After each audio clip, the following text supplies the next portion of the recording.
Hello, this is your host, Cheryl C. Jones, with a warning.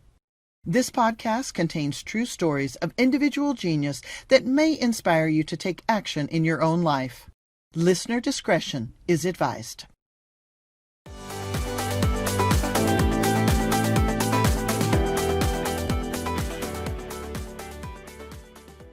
Hello, and welcome to Simply the Best Results Podcast. I'm your host, Cheryl Jones. I'm a speaker, an author, a podcast host, and a consultant and trainer to organizations who want to do and perform at a much higher level. Today, I have a very special guest with me. It's Dr. Pelè, and let me share a little bit with you about him because he is a phenomenon to me anyway.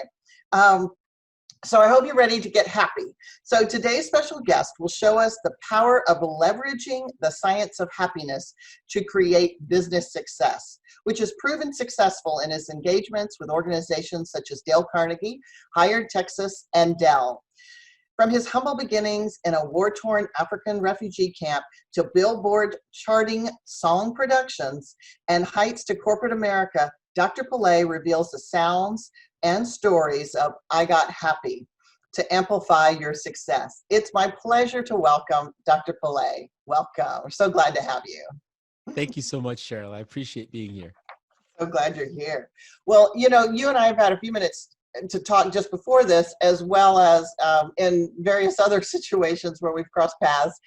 And it has always struck me, this idea of you growing up in a refugee camp, and I am really curious. Of course, that's not in my experience. And so I'm wondering if you, as kind of a foundation setter, if you would share a little bit about that history with us. And then, of course, I definitely need to know about, the music world, because of course that's something I'm curious about as well. So can we start there, and then we'll just work our way up to everything else? Absolutely, Cheryl. I appreciate the opportunity. It's interesting. Just the other day, and I'll get to the question you've asked. Just the other day, I was in a debate, if you will, with a fellow PhD colleague about how to go to market to help people in big companies deal with their teams. And here I am talking about being happy and carrying a guitar and music. And he said, you know what? The CEOs will shut that down. They don't want happy employees. They don't want all that happy kumbaya talk. They want results. They want dollars and cents. And I looked at him and I said to myself, no, I am not going to throw away the number one conviction I have in my whole life just because I'm afraid of some CEOs. If anything, I don't want to work with those CEOs. You're right. And the reason I bring that story up is because that's just how passionate I am and how much I feel that my life was put on a track, on a purpose. And I'm not going to get off of that purpose, no matter what the data or the fears are out there. Awesome. Now, how did I get on that path? Well, basically, I was born in Nigeria in the 60s, late 60s. And there was a civil war going on. We've got bombs falling and people are dying of hunger. I mean, if you ever saw those black and white images of children, just bone thin, with flies buzzing around their mouths in poverty and hunger, I was one of those children. Okay. And during that fear and pain and just nothingness, my mother did the most amazing thing. My mother would sing to us. She would sing about food, and she would put my name in the song about food. And the amazing thing is that in the absence of food, music helped make us happy. And in the absence of the success that we wanted in our lives, the happiness that we wanted, that we got in our lives from that music, sustained us and kept us alive and chased the bombs away.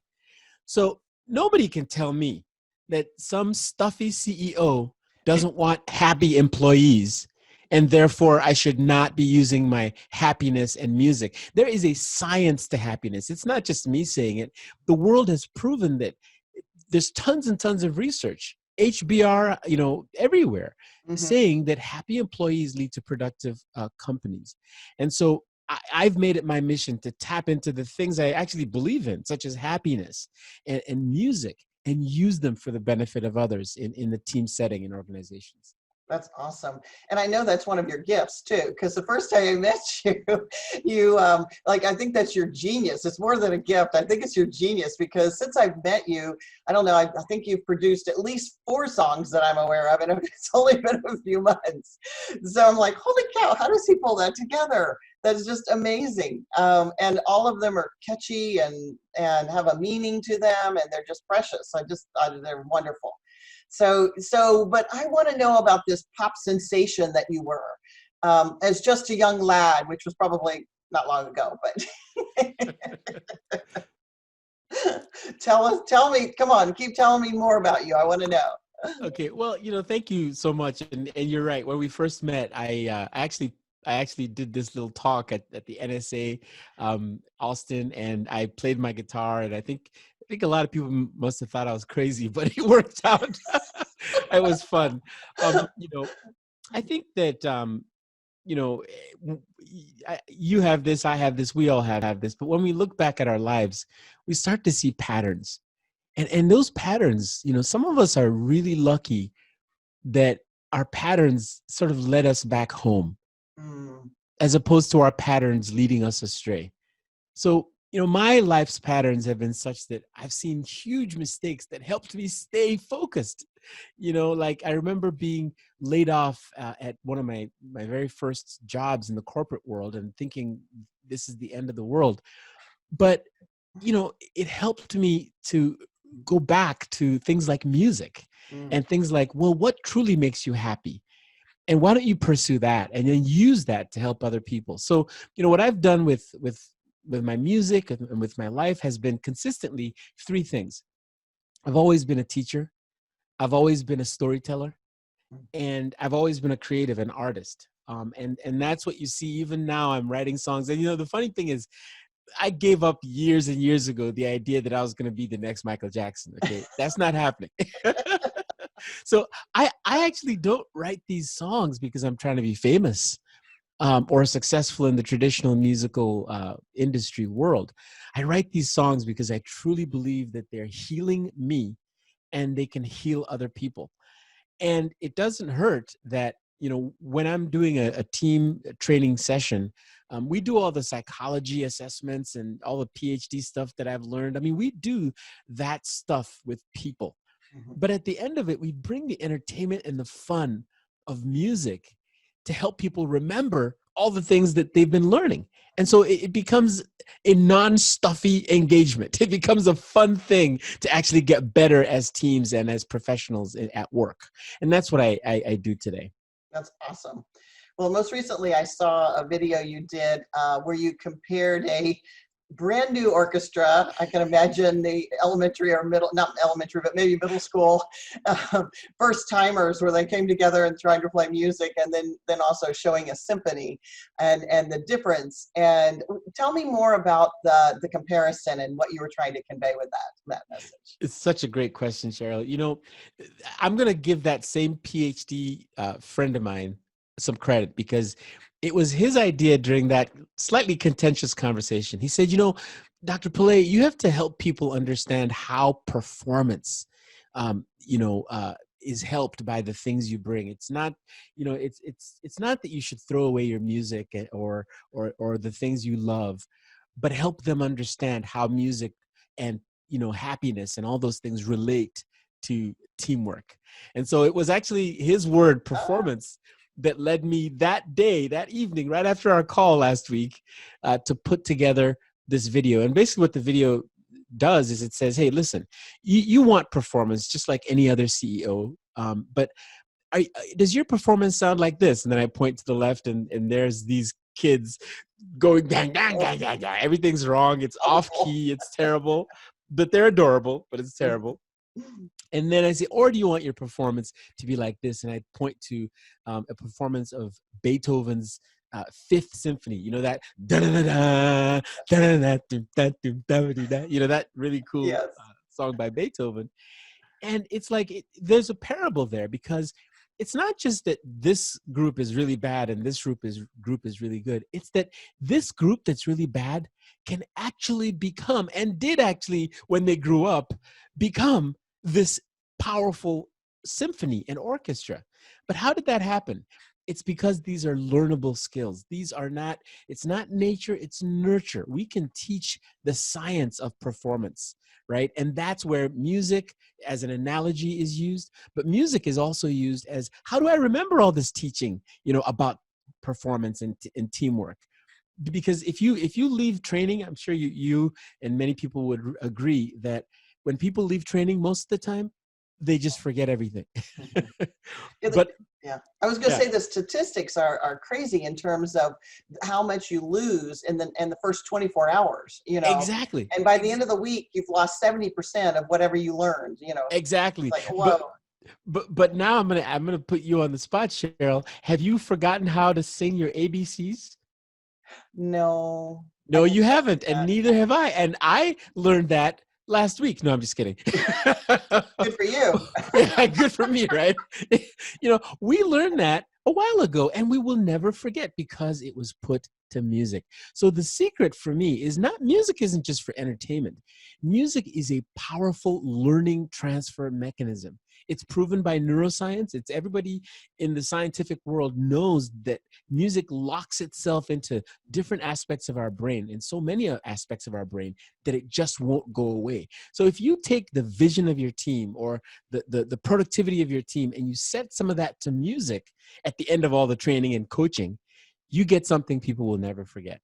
Absolutely. I was just thinking, back in the day, we won't say how far back. Yeah, There was last week, just last week. just last week. Those who know would Yeah. know. But anyway, when I remember one of my very first jobs was a hostess in a restaurant. And this restaurant had such a story to it that I've never forgotten it. Now, granted, I was there within that corporation. They had two different chains that I worked in, but primarily this one steak restaurant. And that story, I could still tell it today, but it wasn't necessarily set to music. But my thought is, I think there's a segue here between music and story and culture, organizational culture, and things like that, because part of what came through in that position or that job was that there was the birthday song and the happy anniversary song that were unique to that organization, that I still call my mother on her birthday in March and sing it to her, and she still likes it. Go figure. But Absolutely. it takes Absolutely. her back to a time too. But we got half off on our dinners. But but that combination of story and music, or principles and music, yeah, I can see how that sticks. Yeah, yeah. The funny thing is, when it comes to making learning and coaching stick, everybody has bought in right now into the idea that story, STORY, is the powerhouse, or the force behind remembering and connecting with things. But what a lot of people maybe don't have at the forefront of their brains is that music is a story. Mm-hmm. You're right. We don't Music think is about it just like that. a song is just a shorter 4 or 5 minute story. Mm-hmm. And that story works the same way as story in any other context. So really all we're saying is, turn leadership development, turn training and teaming into a story that sticks with people for life. I just had a thought about that too, in Yeah. terms of very often, at least in my history, we've talked about vision and values and those kinds of things. But what just hit me was that you can have vision and values, but if you don't know where you are to begin with, like where you're starting, and the vision and the values, where you're heading, you could tell a story or write music or write a song that talks about filling the gap and the transition. And that could become the anthem, if you will, for an organization. Yeah, absolutely. In fact, one of the things that I really, really focus on in my work is the idea of assessments, Mm. which they give you that starting point. They tell you, okay, here's where we are today. And it also helps us know the difference between, as you said, the gap between where we are today and where we eventually need to be. Mm-hmm. In fact, in my book, which is called The 7 Songs of a Successful Team, I talk about, such a focus. all the elements of music or all the elements of a team need to be assessed and fully understood before you can actually do them well. It all starts from where are you now? So I actually have a couple of websites. One is called my7songs.com for people who read the book. And the other one is called teamingcenter.com, which is a central location where you can take any team and assess where you are today so that you can know where you got to be in terms of the success of your team in the future. So teamingcenter.com is that. So I couldn't agree with you more. It's all about where are you now, right? And where do you want to be in terms of vision, mission, goals, but then also the people stuff. Like, are we happy? Are we harmonious? Are we working well together? Are personalities gelling? All of those things matter in getting our results as a team. Absolutely. Absolutely. I think your model within the 7 Songs book is amazing because it's not frou-frou or it's substantial, it's scientific, it's based in very credible, measurable stuff. And I'll let you all, you listeners, pick up his book because I can't really describe the model to you here, but it just really makes sense. And I've been doing training and development, working with teams and leadership for the past 30 years. And when I saw this, it was kind of like a light bulb went off. And Dr. Pelè, I'm like, holy cow, that just sums everything up. And it was amazing to me. And you could see the specific challenges or places where there might be challenges in an organization.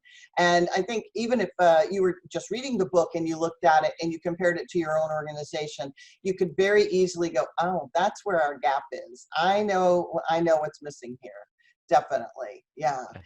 And I think some CEOs think that, team building is for fun. What's your thought on that? Wow. I mean, fun's good, but fun isn't productive. Yeah. No. What I don't believe that. But yeah. No. That is just so true. That is really what I think folks like us who really do have the scientific approach are struggling against. There's this perception that team building is an event. We're going to go to Hawaii, or we're going to have a team day, and some guy is going to come in and make us laugh and and make us feel good. Play games, sing a song, and the funny thing is I've watched as music has been very, very well relegated to entertainment. And then on the other hand, also very well relegated to therapy. There's a whole science of music therapy. People go to school to get degrees in music therapy. But what people aren't yet fully aware of is the power of music for learning and development, which is my focus. And so my answer to the question you've asked really is we've got to help people understand that music is not just for entertainment or therapy, fixing what's wrong. Music is actually about taking really good situations and making them better through learning and development.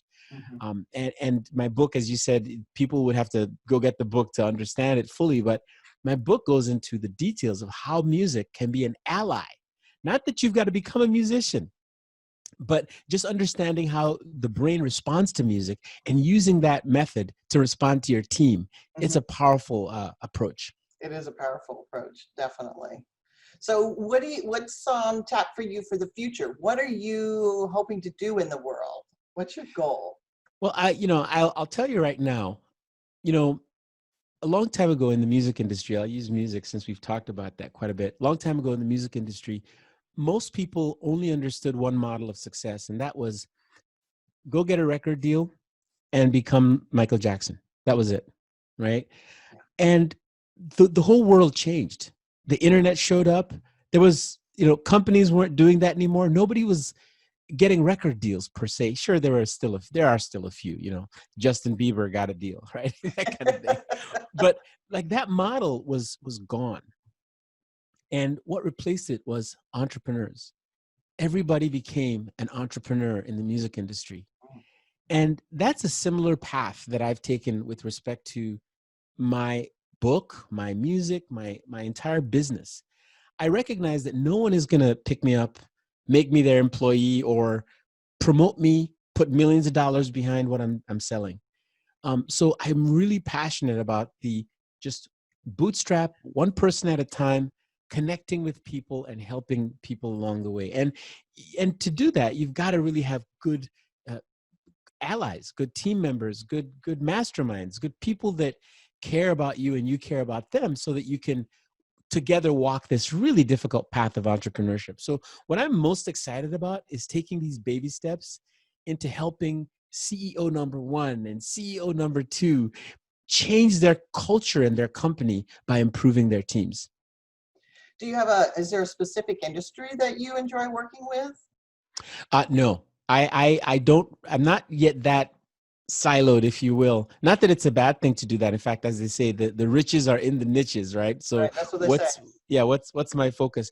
No, I right now, if you've got a team, we can help you, because it's kind of like the CEO of Pepsi Cola can go run Amazon, because people are people everywhere, right? People are Leadership, same kind of thing. But I will say that there are some industries that don't lend themselves to teamwork, such as sales, for example, Oh, right? There's a part of sales that does, like sales enablement and training and things like that. But actual sellers usually just want to carry the bag and go out on their own and do their thing. But the support staff for them, that involves teaming. So some industries are more focused on teaming than others. And so I'm just looking for industries or leaders that really care about working together to get somewhere versus the individual, heroes in a company. absolutely. Well, and I know that there's a number of companies that have really embraced the happiness model, and I'm going to just call it that, Yeah. the idea of making their employees happy. And Zappos is one of them, and I'm trying to think of a couple of other. Southwest. Oh, yeah, Southwest does a great job. They're my favorite airline. No, they did not pay me to say that. They believe in culture. That's their big They thing. they do.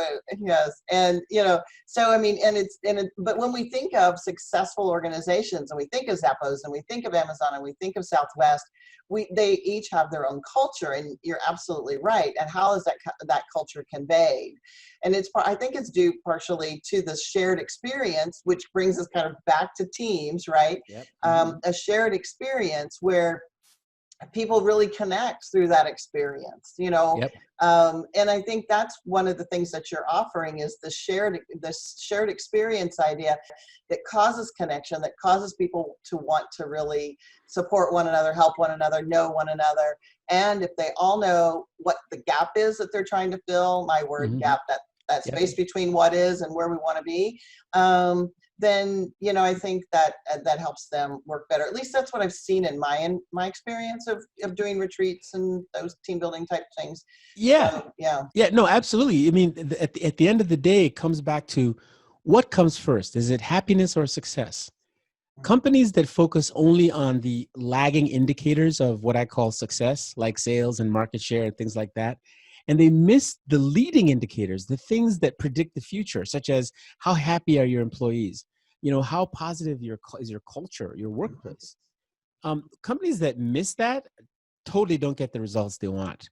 And so these companies like, Zappos and Southwest really pioneered the idea that culture and happiness and those things come first. So, I help people to really stop for a second. Yes, we want to get the $1 million, right? We want to get all that stuff, but don't destroy the goose that's producing your eggs. Right. Good point. Yeah, get those employees to a place where they really are at best productive for you. And it starts with how they feel when they show up at work.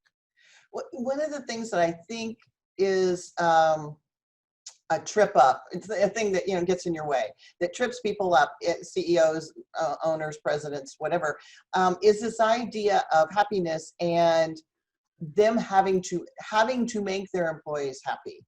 And I don't think that's what you're saying, that it's their job to make their employees happy. Can we talk more about what you mean when you say, I know what a positive work environment is, but can you expand on the concept of happiness? What does it mean? Absolutely. And who's responsible for it? Yeah. No, you make a really good point. There's a point at which one has to define happiness as not being a thing you feel. Ah, Okay. Because when we define happiness as something I feel, then people are looking around for waiting for someone else externally to come and help them feel it, or some event to help them feel it. The worst thing you can do is say, I'm going to wait till I get rich or something before I feel happy. It doesn't work. right. Happiness has to be redefined as something we do. Happiness is an action. It's not a feeling. Hmm. Now, when happiness is an action, that answers the question of who's responsible for it. See, Ah, I'm responsible for my own happiness. I have to go get it. I have to do the things. And in fact, I have a model in my book. It's called the HAPPY model, where you do 5 things every single day. You focus on your head, focus on, being grateful. I forget the word right appreciative. now. It A, would go with A, wouldn't it? A, well, yeah, it appreciation. goes with no, not appreciation. Sorry.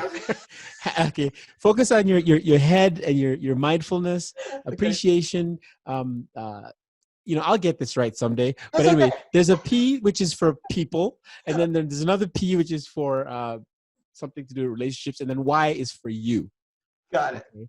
And you have to have a practice where every day when you wake up, you just go through the mindfulness, appreciation, being positive to other people, all those things, and set yourself for the success that you're going to feel and achieve that day. And then once you become happier every day, every week, Hmm. it translates into the type of days you have. In fact, on my site, teamingcenter.com, one of the things we measure as a team is every Monday, how happy are you? Yeah. How happy were you the last week? Hmm. And over time, everyone can see a relationship between their happiness as a team and their productivity in terms of output. There's Very actually cool. a link.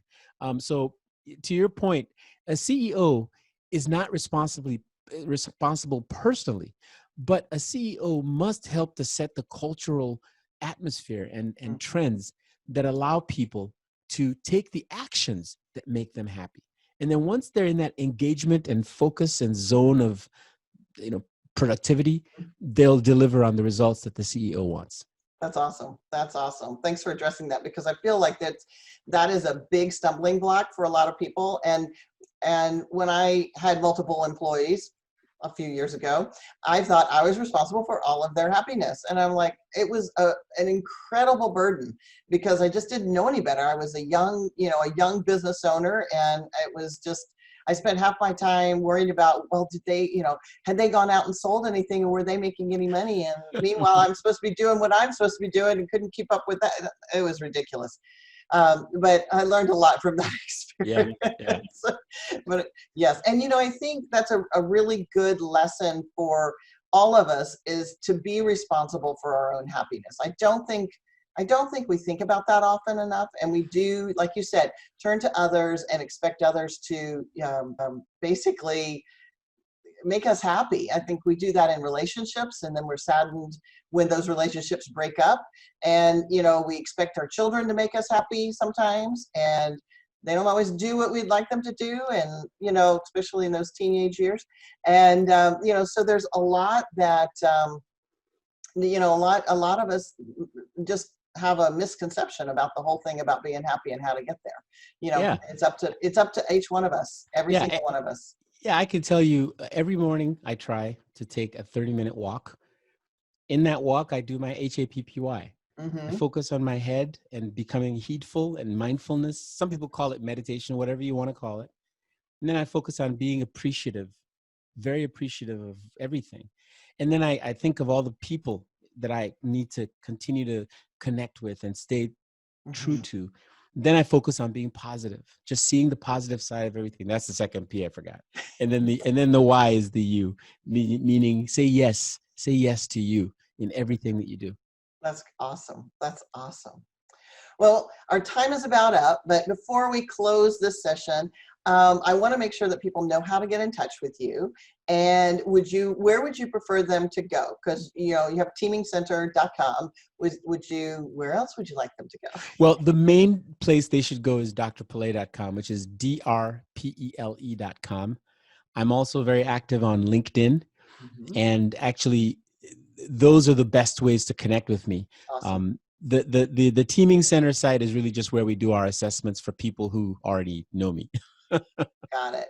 So, and what I think I'd like to do, if it's okay with you, is we will put in the show notes links to the videos. I Got Happy and what Thank You is my other favorite. Oh, thank you. You've got a couple of really good ones that are actually my favorites. And when I listen to them in the morning, they just kind of make me smile and feel good. So yes, absolutely. So I definitely want to make sure that people know how to find those. So if that's all right with you, we'll put those in the show notes. And anything else that you can think of that we need to touch on right before we close? I just want to say, Cheryl, thank you so much.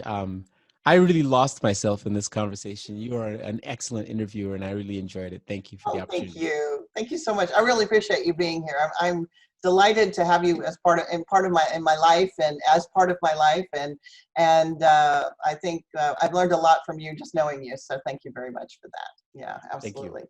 Thank you. Yes. So I want to thank our listeners for tuning in today. Again, this is Cheryl Jones with simplythebestresults.com. If you'd like to reach out and talk to me, feel free to. Feel free to just drop me an email at Cheryl, that's CHERYL, at simplythebestresults.com. Or you can find me on LinkedIn or Facebook, or those are the two platforms. I really don't do any more than that. So, and feel free to leave your comments. It would be really, really helpful if you'd give us a 5-star rating, as well as some comments, and just tell us how much you enjoyed today's program. So until next time, I want to thank you, and I wish you the very best in getting simply the best results in your life. Bye-bye. If you enjoyed this episode, please leave a 5-star rating, and don't forget to hit that subscribe button. To connect with me, Cheryl C. Jones, you can find me on LinkedIn and Facebook by my name. Don't forget that Cheryl is spelled with a CH, and be sure to include my middle initial, the letter C. You're welcome to email me at cheryl@simplythebestresults.com or visit my website of www.simplythebestresults.com for more information and inspiration. This has been a GSTBR production, created and hosted by me, Cheryl C. Jones, edited by Brandy Hockaday, and produced by Kathy Holscher. New episodes are available each Thursday on Apple, Stitcher, Spreaker, Google, and many other podcast directories. Thanks for joining us this week, and we'll see you next week.